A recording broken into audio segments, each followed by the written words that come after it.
sociales. Le damos la palabra al señor Pedro Eusen de la Central Unitaria de Trabajadores de Venezuela. Gracias.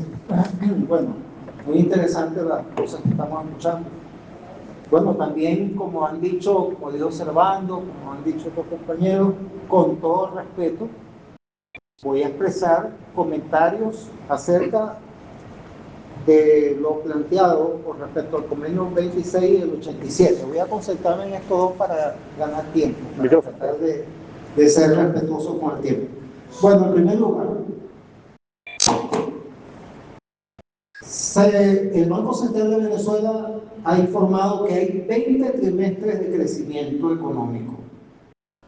Semestres. Semestres. Bueno, más que ahora, fuerte, muy importante. Este semestre, por ahí, ha habido crecimiento económico. Y las expectativas es que eso va a fortalecerse aún más. Muy importante. También vemos como un hecho aparentemente importante y un avance que el hecho de que en el 2024 se adoptara el método para la fijación del salario mínimo en Venezuela. Sin embargo, el salario mínimo nacional sigue congelado en 130 bolívares desde el 2022. Y se habla, no, sí, los bonos, sí, pero imagínense ustedes que más del 90% de las remuneraciones no son consideradas salario.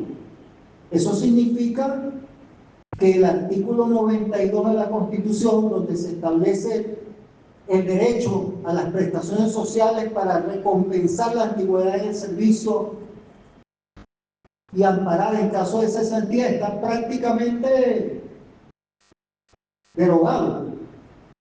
Prácticamente derogado desde hace años.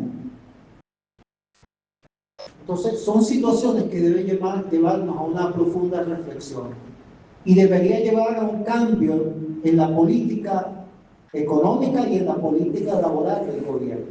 Porque si bien es cierto, como lo comentábamos en la sesión inaugural de este foro, el impacto de las sanciones imperialistas es terrible en la economía nacional. Hay una reducción de ingresos nacionales, eso es verdad. Todos debemos rechazar eso. Las medidas coercitivas unilaterales, una agresión contra el país, contra la nación venezolana. Pero eso no obligaba a una política que distribuyera con más racionalidad los ingresos, tomando en cuenta las necesidades de las mayorías, de los trabajadores y trabajadoras. Pues lo que se ha hecho es una política de distribución desigual, profundamente desigual de la riqueza, cada vez más desigual, que produce miseria en la familia trabajadora venezolana. Una situación que cada día que pasa se empobrece más el pueblo trabajador venezolano. Y se nos viene a decir, bueno, es que los salarios son inflacionarios. Y hay una campaña desatada para, casi nos vamos a sentir culpables, hermano. Nos vamos a sentir culpables de recibir salario, la miseria de salario. Porque es inflacionario, prácticamente somos los culpables de la inflación. O sea que la especulación, las tasas, hay altas tasas de ganancia de determinados sectores del capital. Eso no tiene impacto inflacionario. La desregulación de la economía no tiene un impacto inflacionario. Son cosas que tenemos que ver. Nosotros estamos convencidos que hay que hacer un cambio profundo en la política económica. Y cuando se habla de un aumento responsable, creemos que lo responsable es cumplir con la Constitución y la ley. Que se cumpla con el 91, con el 92 y con el 104 de la Ley Orgánica del Trabajo. Para nosotros, los ingresos denominados bonos en realidad, objetivamente, son salarios a los que se les niega su condición, su verdadero carácter. Con relación al convenio 87, ya se señaló en algunas intervenciones La mayoría de los excarcelados, de los trabajadores y líderes sindicales excarcelados, no tienen libertad plena. Fueron excarcelados con medidas cautelares. Siguen siendo reos del sistema judicial. Pero además de eso, se dice en el discurso oficial que esos compañeros no fueron detenidos y procesados por cumplir actividades sindicales ni por su posición política. O sea, ¿por qué se les detuvo? Porque son delincuentes. Cometieron un delito entonces, los compañeros. ¿Cuál delito cometió José Díaz Torres para que se lo llevaran preso?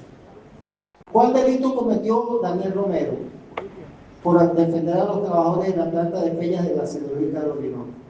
Por ejemplo, Eudis Miró, etc. Lizardo, disculpa, Lizardo, aquí también. Y así muchos otros que se han mencionado. Entonces, a estos compañeros se les está negando la amnistía, se les negó la amnistía. Bueno, hay algunos que se les concedió, pero a los 6 compañeros, Emilio Negrín, Gabriel Blanco, todos, se les negó la amnistía. A Daniel Romero se les negó la amnistía. Y así a muchos otros. Trabajadores petroleros presos, 136. Se les negó la amnistía, porque aquí se llevan presos a la gente también acusada de cosas sin pruebas ni nada. Todos esos detenidos y procesados por violación del debido proceso. Se les impidió tener abogados particulares y se les impuso defensores públicos a todos. Es una violación al debido proceso, entre muchas otras cosas, los retardos procesales, etc.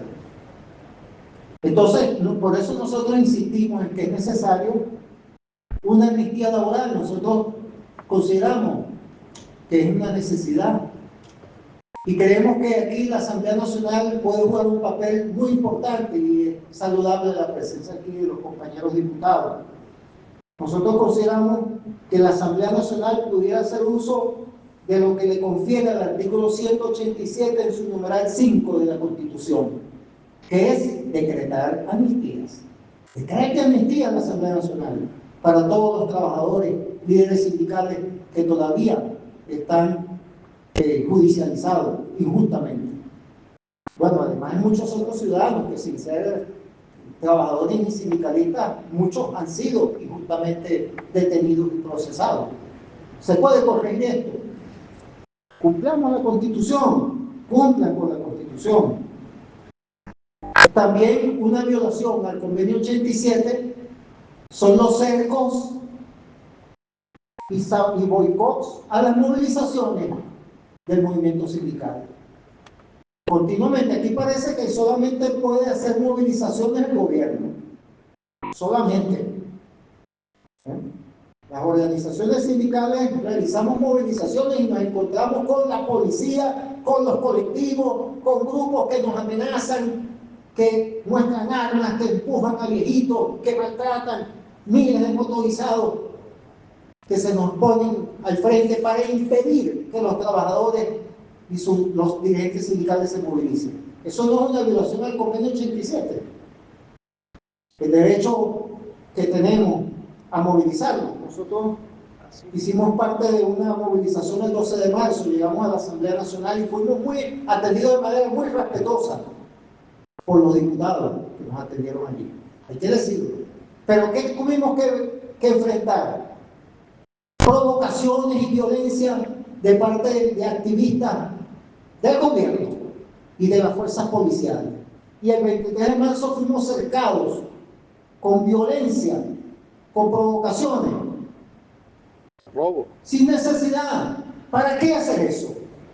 No es necesario. No es necesario.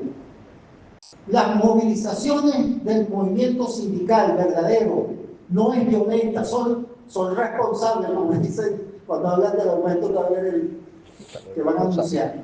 Son movilizaciones con objetivos claros para ser escuchados en las instituciones, para hacer escuchar las demandas legítimas de los trabajadores.